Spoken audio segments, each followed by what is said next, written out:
অন্তর্বর্তীকালীন সরকার সকল ধর্মের নাগরিকদের সমান অধিকার নিশ্চিত করে উল্লেখ করে প্রধান উপদেষ্টার প্রেস সচিব শফিকুল আলম দিনাজপুরের ভবেশচন্দ্র রায়ের মৃত্যুর ঘটনায় ভারত সরকারের দাবিকে প্রত্যাখ্যান করেছেন। শনিবার বাসসের এক প্রশ্নের জবাবে একথা বলেন তিনি। সেই সঙ্গে সকল পক্ষকে বিভ্রান্তিকর এবং উস্কানিমূলক মন্তব্য থেকে বিরত থাকার আহ্বান জানান প্রেস সচিব। দিনাজপুরের কৃষক ভবেশচন্দ্র রায়ের মৃত্যুকে ঘিরে ভারত ও বাংলাদেশের মধ্যে নতুন উত্তেজনার সৃষ্টি হয়েছে। ভারতের পররাষ্ট্র মন্ত্রণালয়ের মুখপাত্র রণধীর জয়সওয়াল এক বিবৃতিতে এই ঘটনাকে বাংলাদেশের অন্তর্বর্তী সরকারের অধীনে হিন্দু সংখ্যালঘুদের ওপর সংঘটিত নিপীড়নের ধারাবাহিকতা বলে উল্লেখ করেছেন।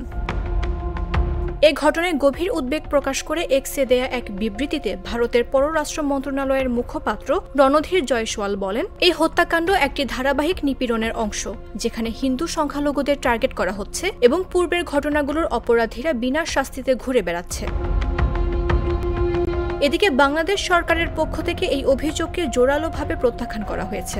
ভারত সরকারের বক্তব্য নিয়ে প্রধান উপদেষ্টার প্রেস সচিব শফিকুল আলম শনিবার সংবাদ সংস্থা বাসসকে বলেন, বাংলাদেশ এমন দেশ নয় যেখানে সংখ্যালঘুরা সরকারের সমর্থনে কোনো বৈষম্যের শিকার হন।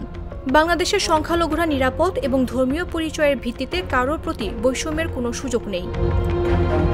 শফিকুল আলম জানান, ময়নাতদন্ত রিপোর্টে শরীরের কোনো দৃশ্যমান আঘাতের চিহ্ন পাওয়া যায়নি। তবুও মৃত্যুর কারণ চিহ্নিত করতে বিশ্লেষণের নির্দেশ দেওয়া হয়েছে। ভিসিরা রিপোর্ট পাওয়ার পর উপযুক্ত পদক্ষেপ নেওয়া হবে বলেও জানান তিনি।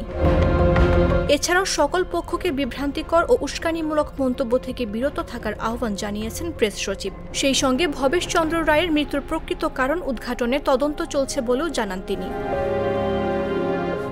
মামদুহা রাইসা, জাগো নিউজ।